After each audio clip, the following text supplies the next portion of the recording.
And I'm glad to see you.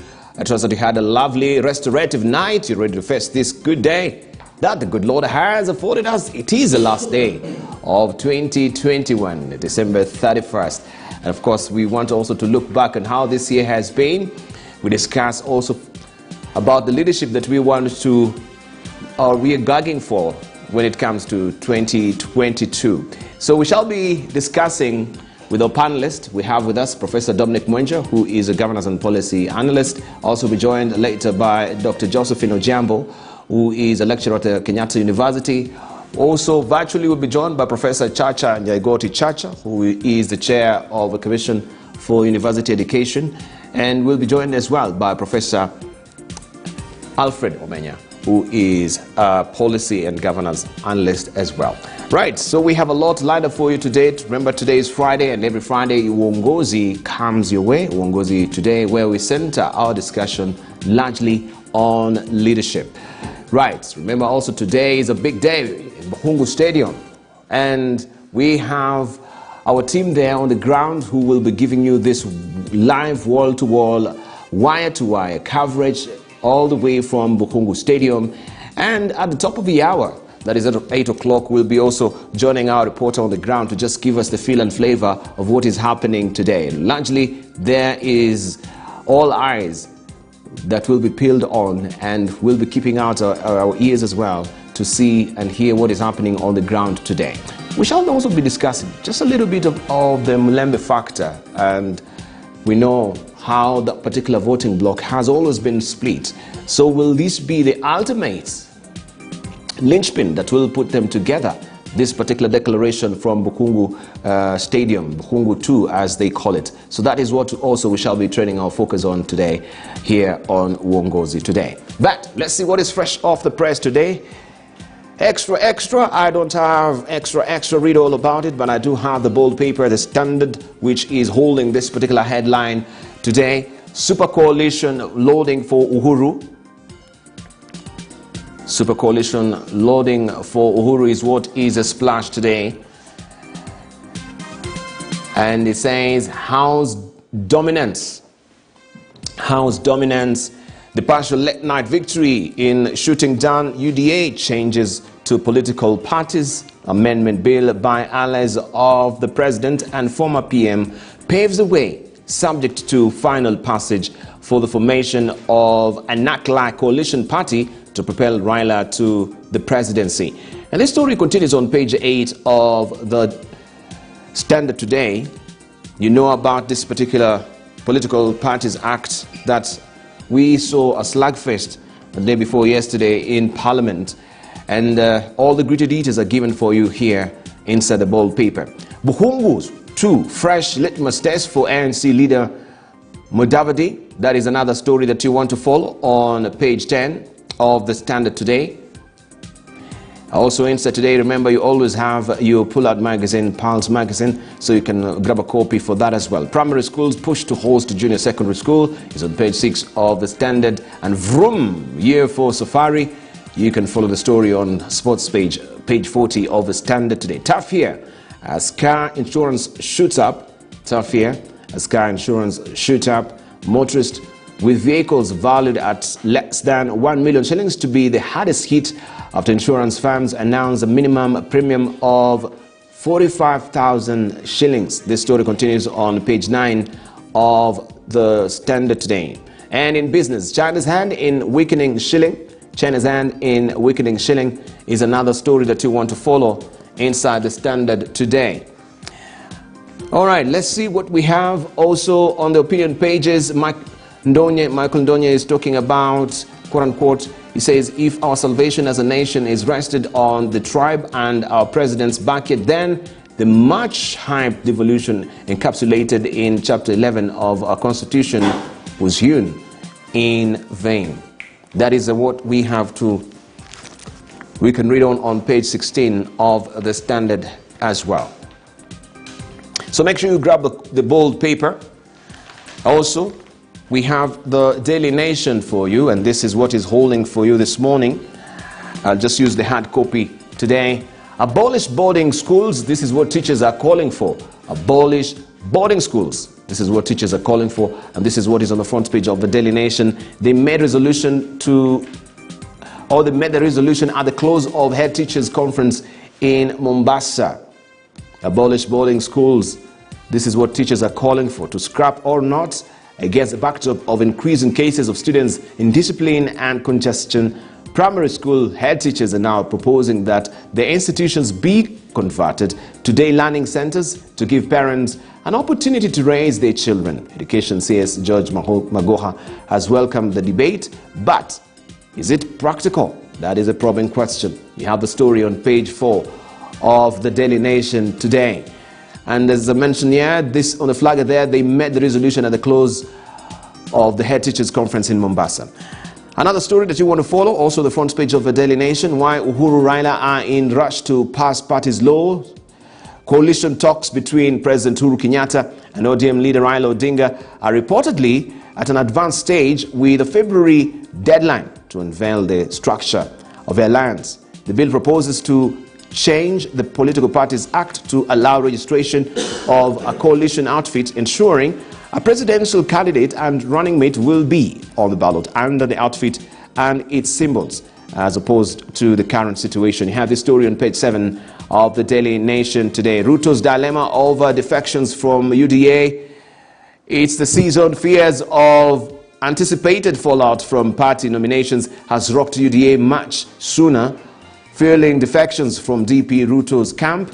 This even as he has won over some leaders allied to President Kenyatta and ODM leader Raila Odinga. You follow the story on page 8 of the Daily Nation this morning.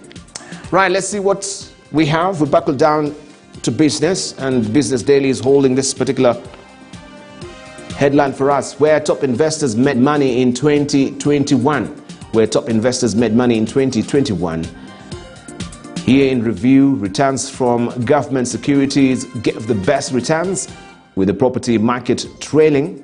Medium-term to long-term government bonds offered investors the highest returns this year out of the main asset classes in a period the economy started recovering from the ravages of COVID-19. The debt securities auctioned this year had fixed interest rates of between 94.49% and 13.44%, giving investors guaranteed income over their holding period. You can follow the story on page 4 of the Business Daily. CBC Class Foundation, we can see Education Cabinet Secretary George Magoha breaking the ground for the construction of competency-based curriculum classrooms at Obwolo Secondary School in Kisumu County yesterday. The CS said it is upon the society to choose between boarding and day secondary schools at a time of increased unrest in the learning institutions. Also, court freezes Mumia's lease in billionaires' fights is a story that you want to follow on page 4 of the Business Daily today. And UAE extends ban on air travelers from Kenya. Sad story, but you can follow it on page 5 of the Business Daily this morning. On the ticker, events that will define New Year. You can read all about it also on page 2 of the Business Daily. And tax relief for hiring fresh graduates is another story you can follow on page 8 of the Business Daily this morning. All right, so let me just also prime you on what we do have on the monitor this morning in Uganda. And this is what they're talking about: role of traditional medicine in fight against COVID-19. Role of traditional medicine in fight against COVID-19 is also a debate that is coming to the fore lately, saying that also alternative medicine can be considered in the fight against COVID-19. We have the Rwandan as well, and this is what is holding for you. Bribes for schools, admission plagues education system. That is what we have on the front page of the Rwanda today. And momentarily also I'll be showing you what we have on the front page of the New Times as well in Rwanda, still in Rwanda. Let's head over to Rwanda as well. Just we continued. The New Times. President Kagame requests renewed commitment from security organs is what is on the front page of the New Times This morning, President Kagame requests renewed commitments from security organs, is what is on the front page of the New Times this morning. Rwanda remains one of the biggest contributors to the UN peacekeeping mission. This is what we have on the front page of the New Times in Rwanda. Also, COVID-19 situation under control despite spike in new cases, says Health Minister. And you can see someone also, a health worker conducting COVID-19 testing at Nyarugenge Market in Kigali during a news briefing on December 30th, 2021. The Minister for Health, Dr. Daniel Ngamije, assured Rwandans that the current situation of COVID-19 is under control despite the surge in positive cases fueled by the highly transmissible Omicron variant. You can follow the story on page 4 of the New Times. Also, IT engineer Igi Tego is on a mission to digitize Rwanda's healthcare system, is another story you can follow on page 3. And also featured today is Mango Telecom Infinix in partnership to increase internet access. That is on page 4 of the New Times in Rwanda. Let me take you down to Tanzania to just show you also what we have on the front page of the Citizen this morning. And this is what you're waking up to on the front page of the Citizen. It should just be uploaded momentarily on the front page of the Citizen. This is what you do have. If you may just... that is the national debt debate rages as the Bank of Tanzania head joins the fray. That is another story that you want to follow inside the Citizen in Tanzania. Momentarily, I'll just also show you what we do have on the front page of the Wall Street Journal.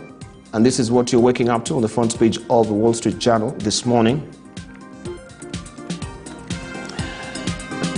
And it says Maxwell found guilty of procuring teen gowns for Epstein. You know about that particular debate that has been there for the longest time. That is on the Wall Street Journal there.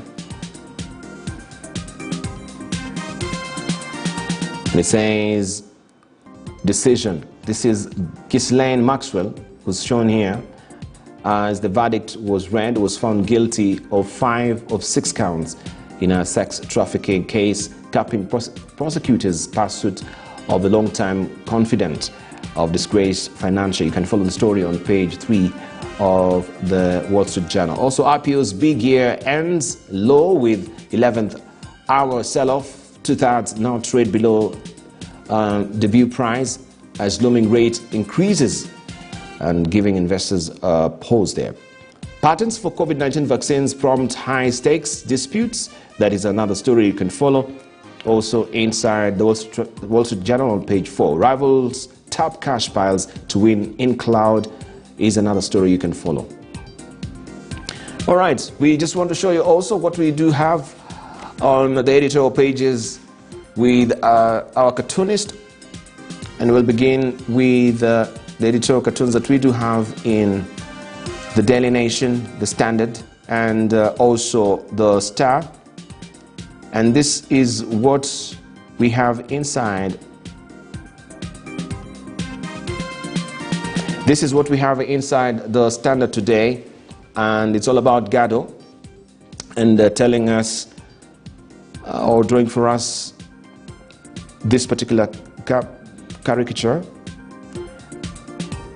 This is Desmond Tutu. We know about his death right now, but we can see security officers there, and you know, some of the countries that are still saying that make sure no one escapes. We will ban them all once we have buried our beloved Archbishop. Nigeria, we have Nigerians there, we have Somalis, we have Congolese, we have Ethiopians there, and we know currently what is happening in this country in terms of stability and peace as well. He was a bastion and a figure of stability and a steadying hand when it came to insecurity and reconciliation in Africa. And this is what Gado has drawn for us inside the Standard today. All right, I'll leave it for you to decipher that. Let me take you to what Victor has done for us. And this is what we have inside the editorial page of the Daily Nation today. And it's about today's event. Hatupangwingwi. And we can see Hatupangwingwi. This is, we have the chase board there. And who are the pawns being played there? Right, you can see their faces there. Francis Atwoli. We have Musalia Mudavadi. We have Boni Khalwale, Didmas Baraza. We have Harvey Nelson there. We have also in the hand of Ruto, this is Cleophas Malala. And we can see also the hand of Raila Odinga holding Eugene Wamalwa as well. And we can see also Moses Wetangula and Governor Oparanya. Right? Remember, today is a big day in Bukhungu Stadium. And that particular Luya factor will come to bear today. Will they be united or not? Right? Will Mudavadi be holding also a parallel rally today in light of what will be happening in Bukhungu Stadium? This is what has been drawn by Victor inside the Daily Nation today. Hatupangwingwi. All right, let's see what we have also in the Star. And this is what Ozone has drawn for us today, just reflecting on how the year has been.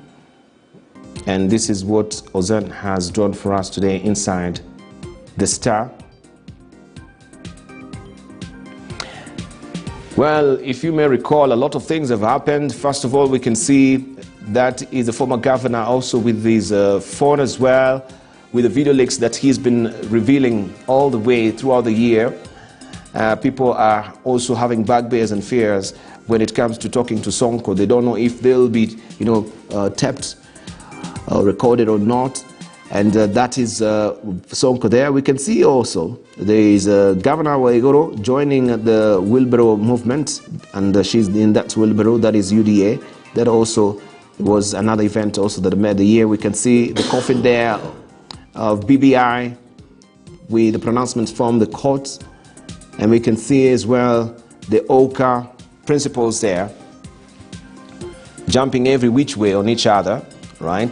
We can see Francis Atwoli. We have as well Honorable Raila Odinga with his one bullet that is left here to shoot. He's always say that he's got one bullet left. And of course, right now that bullet is loading. We can see that FKF, that should be the shoe of CS Amina Mohammed kicking out this FKF chair, right? Nick Mwendwa on the BAM there. And I can recall this particular story that this particular lady that is an investigator, I can't recall her name, right? But that also was a big story. Was it Jen, I can't recall her other name. And also that's really attracted a Twitter storm on the validity of that particular story that was done by the BBC. That and many other made for a very interesting 2021.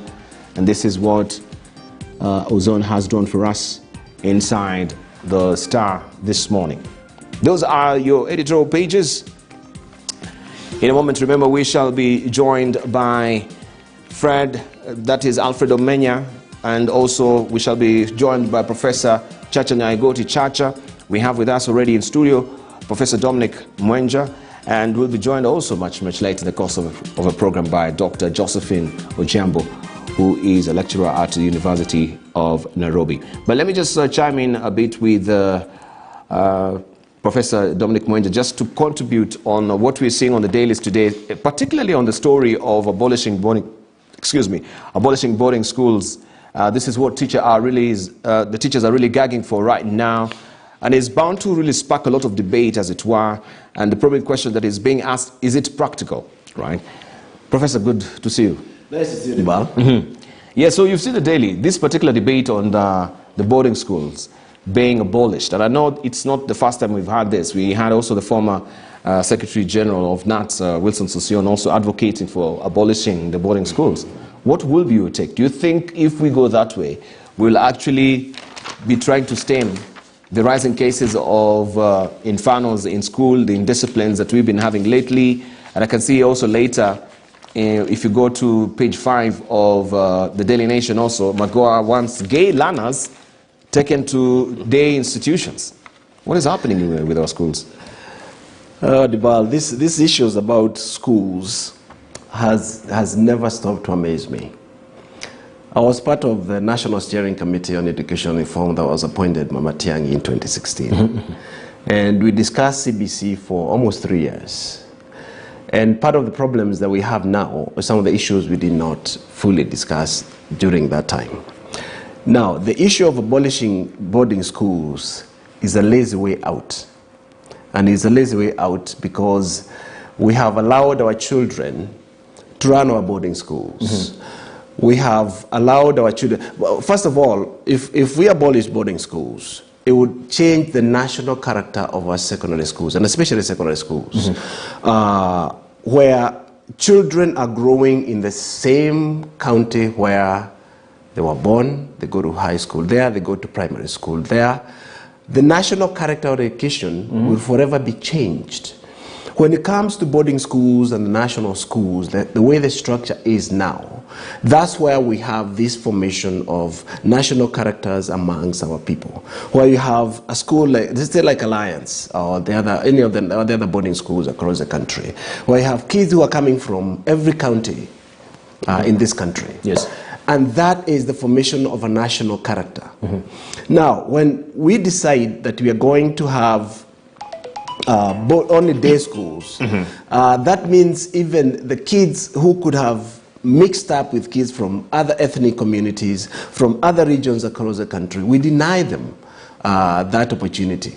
Now, what we have done, and this is what I've argued all along, yes. A 14, 15, 16, and 17-year-old, they know when you ban a school, it's arson, it's criminal act. But we have not been able to hold these children responsible for that. Yes.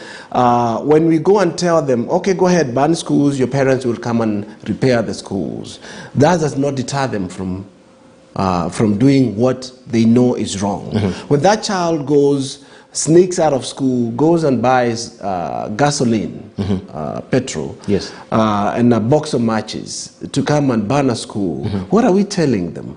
We are telling them, you can burn the school, there are no consequences. I want to see a situation where we have juvenile prisons for kids who burn schools, and the other kids in the entire country, they know, you burn a school, you will go to prison if you are proven guilty. And the stance we should criminalize this. And now we are giving in to the parents, to the kids, and telling them, no, we cannot control you kids. We need to go and have you guys just stay with your parents. We as a national government, we have failed. And that I don't accept. That I totally don't accept. Now, having said that, we also need to change the nature of how we run our boarding schools. Yes. The mode of learning has changed over the years. When these kids are at home, they are watching TV, they have all these amenities that they have the social media, they have all these other things. We need to reimagine now our boarding schools and how we can recreate a bit of what we have now in the home environment. When we went to boarding school 40 years ago, it's not the same as today, because what you're exposed to 40 years is not the same thing that we're exposed to today. And therefore, when these kids are in those boarding schools and they have left all this nice life and whatever they are doing at home, they get bored. So we need our schools to start reimagining how do we now make these boarding schools more like home so that the kids do not have those temptations. But at the same time, we cannot give up on our national schools, on our schools where kids from different communities and ethnic groups meet, and they stay there for 4 solid years. When that person comes out, and let me tell you, had I grown up in Kiambu, went to school in Kiambu, and never met anybody else, or somebody in Kakamega or some small town, the national character of that person would be shaped by the experiences that they get from that particular locality. Particular locality. Yes. And therefore, we cannot afford to change the national character of our students, and especially the high school students, by banning boarding schools. So you are for the opinion we shouldn't ban the boarding We should schools? not ban them. Okay. There's a very interesting also story on page 5 of the Daily Nation. And it's amazing that this is really gaining traction in this country of the gay learners. I didn't know that this has become such a big problem that now Magoha wants gay learners taken to day institutions. Where are we as a society? Because of course when now we really talk against it, the human rights activists will come and say, of course everyone has got his own freedom of expression and rights as well. This also is bound to take a lot of debate when it takes the human rights angle as well. Dibal, we have to ask ourselves, if we start by discriminating against gay people, where does it stop? Is the next another group of individuals that we are going to take their human rights away? Is there going to be people who we have albinism? Are the people who are going to be fat? Are they people who are going to be from a certain locality? We have to be very, very careful when we start thinking and talking about the human rights of individuals. We cannot take the rights of these individuals away from them and tell them because you're gay or you happen to be homosexual, I'm sorry, we have to isolate you and you have to leave. That is a violation of that person's human rights. So that I don't support. No. I don't at all. Because when you start that, then where do you start? Where do you stop? Where do you stop? Do you go now, okay, these kids have dead rocks and therefore you look like you're a Rastafari? But in this country also, do we, even from the constitution bit, I think we've never really identified such a class of people, like, the transgenders, the sexual reassignments that we can see now happening in everywhere in the world. We've not been. It's not cognizant in our constitution. No, it's not. And from what particular province then will they be arguing that now you're violating our rights? Well, people have the freedom to make judgments. And I'm sure the CS has his own freedom to make those judgments. But the question is, and this will end up in court, when you start now pulling kids out, first of all, you have to prove that the child is gay. And there is no gayism written on somebody's forehead. So the first thing that you do is to start discriminating. Now, no, the first thing that they will do is now you start with prejudice. When you start with prejudice against a certain type of individuals, the next thing that we're going to see is violence against those individuals. The same thing that happened many years ago, if you go back to the US many years ago, when there was discrimination against black people. With the forced school integration of the 1959, where you have black people going to white schools and they're being beaten up just because they're black. So the question you're asking here is, we have this kid who does not agree with another kid, and this kid says, this kid has approached me, this boy has approached me, and I'm a boy, just because you don't like him. Then we end up beating up that kid and kicking that kid out of school. So those are things that we have to be very, very, very careful when we start trending on people's human rights. When you start one level of discrimination against a certain class of citizens, where do you stop? And that's the question that you should be asking ourselves. So this is also indicative of the fact that Magoha is tolerating, those particular relations also in schools, of the gayism, even at a very tender age. This is happening in high school, or this is a reality that we have to live with right now, that is happening.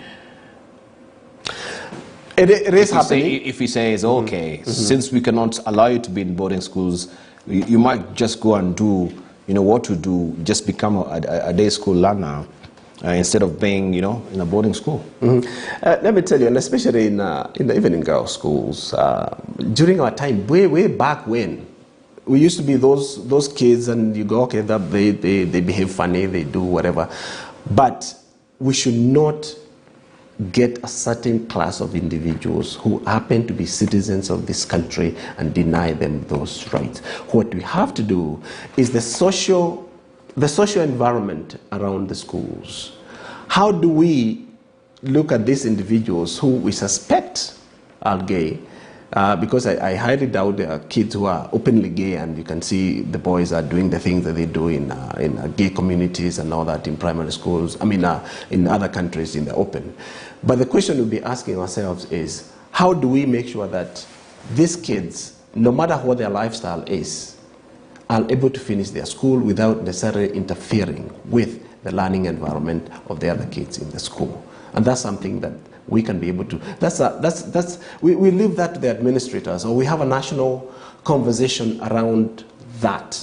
And we figure out, how do we get these kids to finish school without their sexual orientation being a hindrance to the learning of other people. But we cannot grab that kid and dump them somewhere because they have a different sexual orientation than we do. Thank you. Thank you.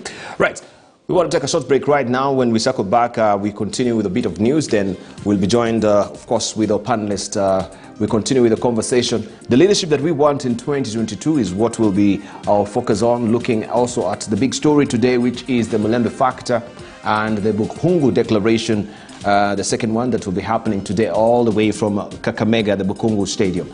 Right now, we take a short break. Don't go away. You're watching Morning Prime.